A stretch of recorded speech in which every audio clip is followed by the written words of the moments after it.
Okay, in this video we're covering fetal circulation in the cardiovascular topics for USMLE. So here blood is blood in the umbilical vein has a oxygen pressure of 30 millimeters of mercury. It's 80% saturated with oxygen. The umbilical arteries have a low oxygen saturation. So three important shunts. Blood entering the fetus through the umbilical vein is conducted via the ductus venosus into the inferior vena cava by bypassing hepatic circulation. Most of the oxygenated blood reaching the heart via the inferior vena cava. Again, the IVC is coming from the bottom up into the heart. It's directed through the foramen ovale, if you recall from the last video, pumped into the aorta to supply the head and body. Deoxygenated blood from the superior vena cava, again from the upper body above the heart, passes through the right atrium, okay, to the right ventricle. Goes through the main pulmonary artery. And don't forget the pulmonary artery, the term artery here is opposite of what you would think. It does not have oxygen. It's deoxygenated. It's a little different there, just be noting that. To the ductus arteriosus, down to the descending aorta. The shunt is due to a high fetal pulmonary artery resistance, typically due to low oxygen tension. At birth, the infant will take a breath. At the first breath, it reduces the resistance in the pulmonary vasculature.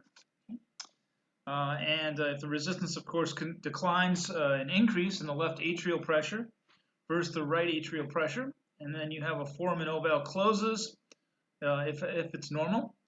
So now it's called the fossa ovalis. There's an increase in oxygen from respiration, again in the first neonatal phase.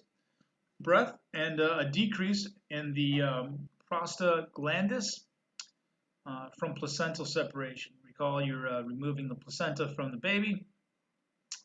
And then closure of the ductus arteriosus.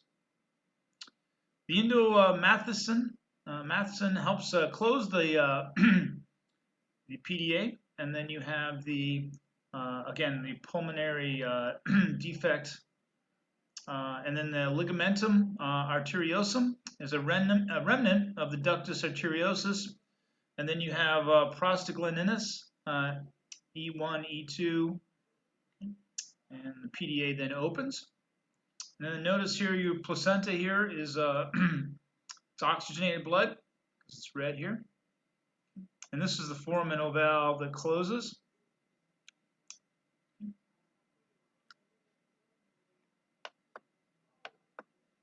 Fetal postnatal derivatives. Okay. Keep in mind here, you see these on the test, this is what they're looking for. A median umbilical ligament. Okay. Again, it's the idea here is you want to understand where things are derived. So here, the fetal structure, the allantoa, urachus, and then the postnatal derivative, the median umbilical ligament. The urachus is is part of the allantoic duct between the bladder and the umbilicus. In the ductus arteriosus, the postnatal derivative is the ligamentum arteriosum. It makes sense, right? The arteriosum, and then the venosum is the postnatal derivative for the ductus venosus. The foramen ovale, there it is. Then is the fossa ovalis. Again. Fetal comes first, postnatal derivative, and then the notochord, then is the nucleus pulposus, the umbilical arteries, the medial umbilical ligaments, and then the umbilical vein, the ligament teres hepatis is a round ligament, okay, contained in falciform ligaments as well. Cardiovascular, here the anatomy of the heart. Here, don't forget the right marginal artery, okay, and supplies the right ventricle. Okay. The right coronary artery. The posterior descending interventricular artery, PDA, supplies the AV node. And then you have the left circumflex coronary, derived from the left coronary artery. And the LCX, left circumflex coronary artery, supplies lateral and posterior walls of the left ventricle. And the anterolateral papillary muscle. And then the left anterior descending artery supplies the anterior 2/3 of the interventricular septum, the anterolateral papillary muscle, and the anterior surface of the left ventricle. And then the left obtuse marginal artery there as well, posterior. So the SA node, as you know, that's the pacemaker, commonly supplied by the RCA, again, the right coronary artery, blood supply independent of the dominance. The AV node, supplied by the PDA, the posterior descending interventricular artery. Infarction may occur, cause nodal dysfunction. Bradycardia, again, that's slow heartbeat or heart block. Right dominant circulation, 85%. The PDA arises from the RCA, the right coronary artery. Just note that right dominant circulation, PDA, okay, and that's your posterior descending. And your left dominant arises from the left, so it's right to right, left to left. Codominant circulation rises from both sides, okay, so it's not dominant. And then coronary artery occlusion most commonly occurs in the left anterior descending artery, again, going down here. And then, of course, coronary blood flow peaks in early diastole. Diastole is the, again, the relaxation. The most posterior part of the heart is the left atrium. We said that earlier. And here in figure A, enlargement can cause dysphagia due to compression of the esophagus, or hoarseness due to compression of the left recurrent laryngeal nerve, a branch of the vagus nerve.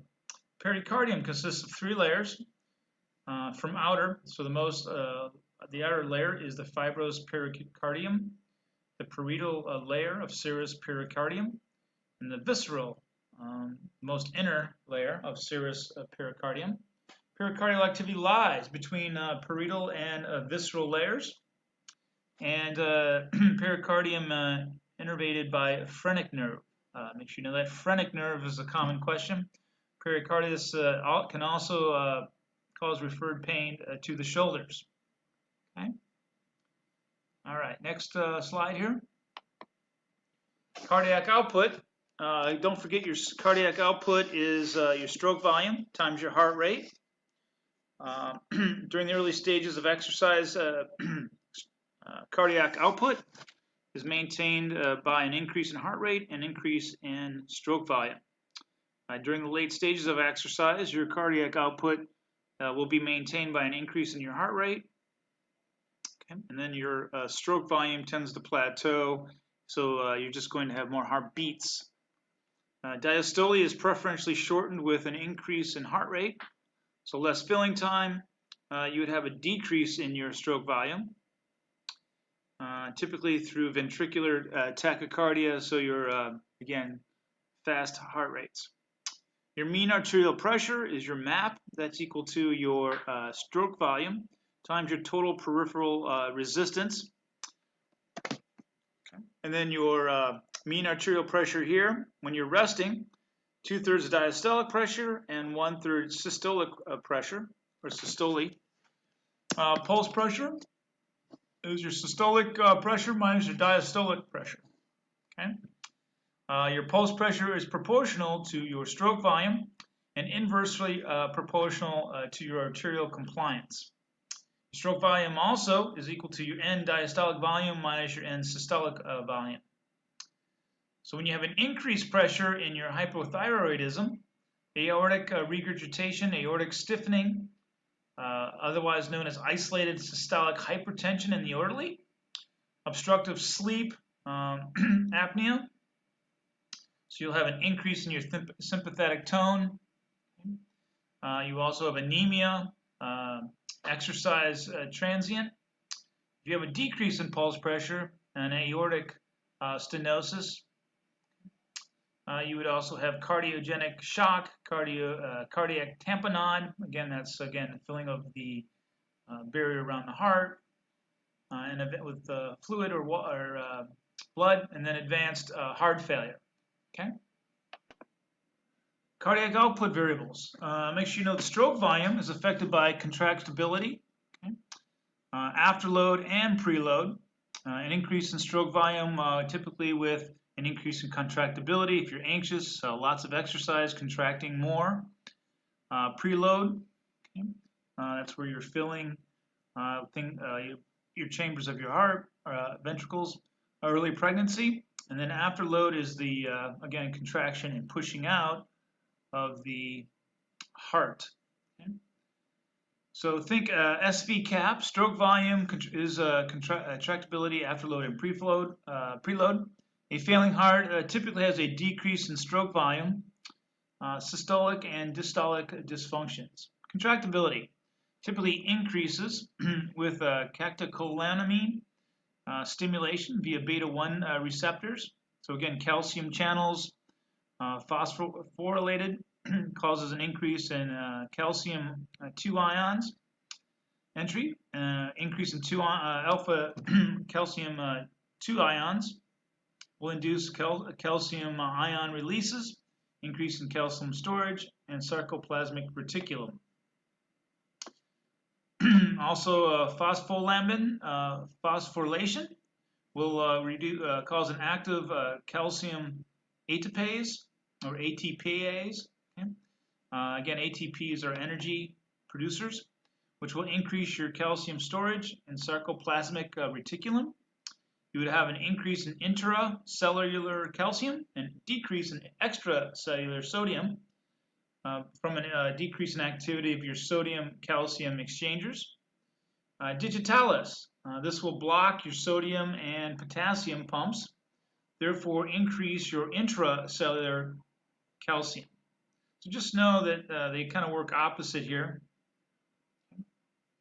This is kind of like a buffer. In other words, it'll reduce the reduction in your sodium. So then a reduction in your sodium to calcium ratio, you'll have an exchanger activity, and then you have an increase in your intracellular calcium ionic isotope there. Contractibility and stroke volume will decrease, okay? With systolic dysfunctions, okay?